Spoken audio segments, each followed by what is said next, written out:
como nós temos mostrado aqui, diversos fatores têm tornado a vida do produtor de leite brasileiro desafiadora. E agora, dados divulgados pelo CPEA, o Centro de Estudos Avançados em Economia Aplicada da Universidade de São Paulo, confirmam o momento difícil. É que pelo terceiro mês consecutivo, o preço do leite pago ao produtor registrou queda. Vamos conversar então sobre esse cenário com o diretor executivo do Sindilate, Sindicato da Indústria de Laticínios do Rio Grande do Sul, Darlan Palharini. Darlan, seja muito bem-vindo. Darlan, seja muito bem-vindo aqui ao Agronotícias.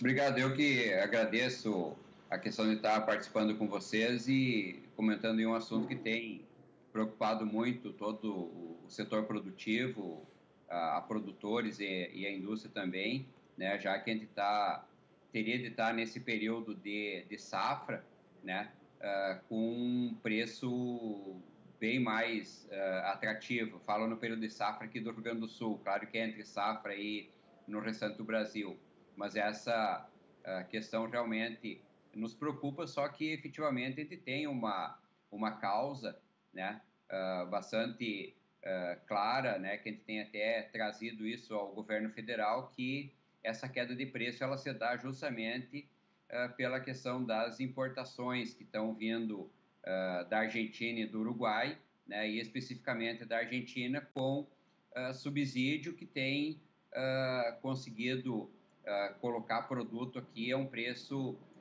muito menor do que o que nós conseguimos produzir. Então, a gente tem realmente essa situação assim bastante agravada, né? E que, para surpresa nossa, o governo da Argentina tinha um subsídio que ele se esgotou em junho, julho, né? E no dia 5 de setembro ele renovou por mais 2 meses esse benefício, quer dizer, então a situação ela é bastante complicada com relação a esse comportamento da Argentina com relação ao Mercosul. Darlan, para quem está em casa entender, o pagamento realizado nesse último mês de agosto, referente à captação do produto em julho, segundo o Média Brasil Líquida, teve valor aí médio de R$ 2,42 por litro. Ou seja, isso significa que o recuo foi de 5,69% em relação ao pagamento anterior e baixa de 35% no comparativo com a mesma época do ano passado. Ou seja, são quedas realmente expressivas dadas a esses motivos aí que você elencou, né? Agora, Darlan, em 2022 houve uma redução na captação do leite, né? O que jogou lá os preços para cima. De alguma forma, isso incentivou a importação do produto e de derivados dele? E aí sim, essas importações tiram aí a competitividade do produtor de leite? Basicamente a questão até da nossa produção, ela teve aumento agora nesse último trimestre, mas a gente vem realmente de um período de queda de produção, né? E essa queda,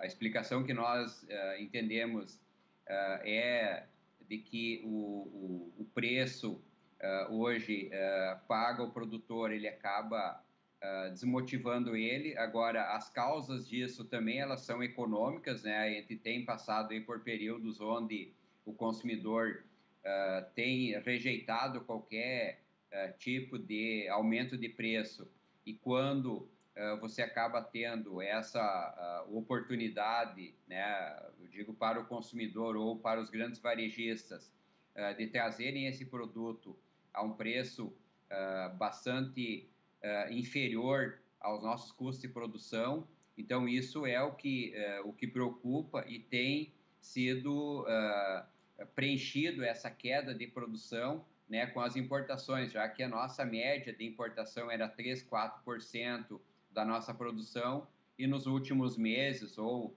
a partir do ano de 2023, esse percentual tem batido em quase 10% de todo o volume de importações feitas para o Brasil. Então, isso acaba desestimulando o produtor, né, e trazendo uma dificuldade ao setor, já que também, né, o benefício ao consumidor não tem sido grande, né?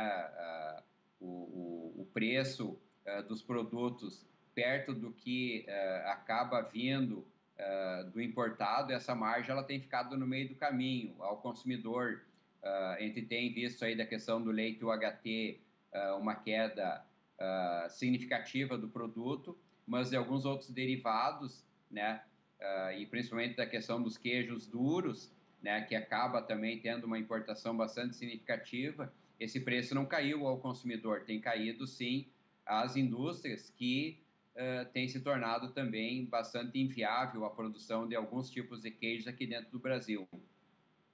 Pois é, Darlan. Agora, tornar o leite brasileiro mais competitivo passa por que tipo de medidas, soluções? Dá para se fazer algo a curto ou médio prazo para poder virar essa chave? O que nós sugerimos ao governo federal foi de que restabelecesse a questão do crédito do PIS e COFINS em 100%, isso representaria aí na faixa de 13, 14 centavos por litro ao produtor, né? A indústria que com isso conseguiria manter o preço ao produtor talvez aí na faixa de R$ 2,00, R$ 2,10. Não ocorrendo isso, o Uruguai já tem sinalizado aí a 36 centos de dólar, isso representa 1,80 ao produtor. Então, nós não temos hoje como não levar em conta esse preço não só do Brasil, e sim dos nossos parceiros aí do Mercosul.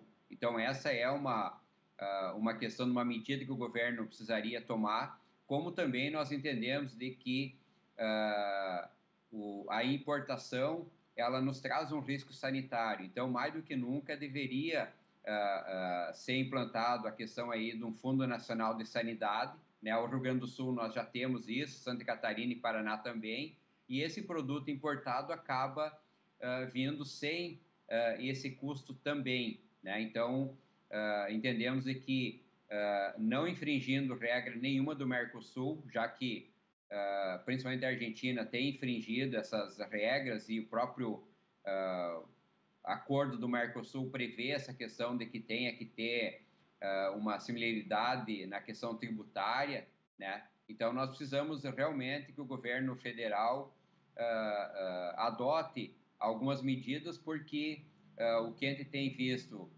foi do primeiro subsídio, o governo federal nada fez, agora já veio o segundo subsídio também, aumentando inclusive o benefício e a faixa de produtores. Então, a gente tem um momento assim bastante preocupante, já que esse risco ou essa concorrência, ela tem vindo de fora, né, de um país que tem uma logística facilitada, né? Não estamos nem falando de Nova Zelândia, nem da Europa, e sim aqui da Argentina. Então, é realmente uma situação que a gente não consegue entender por que efetivamente o governo, através do Ministério da Agricultura, ou mesmo de Relações Exteriores, não sente com a Argentina no sentido de simplesmente acertar essas questões e que está havendo um prejuízo muito sério para o setor lácteo brasileiro e principalmente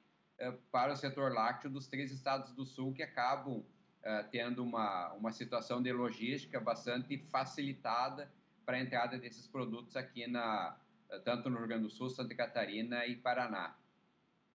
Pois é, Darlan. Por essência, a gente sabe que o produtor rural brasileiro é resiliente, otimista com as próximas safras, ciclos produtivos, mas, como você comentou ali, você já consegue perceber relatos de produtores abandonando a cadeia para investir em outros setores produtivos. Quais reflexos que essas ações assim podem trazer no futuro para a cadeia do leite?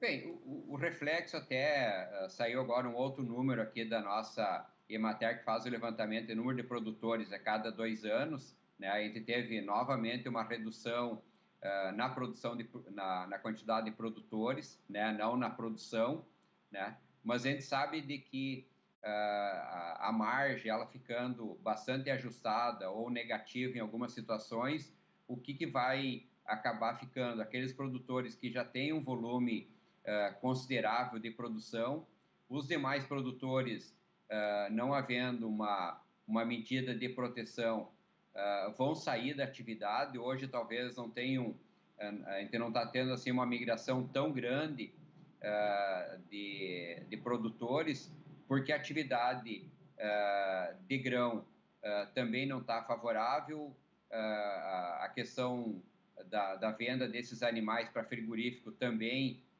está bastante baixo. Então, a gente está contando com essa situação de não ter hoje uma perda tão significativa de produtores. Mas o risco disso, a permanência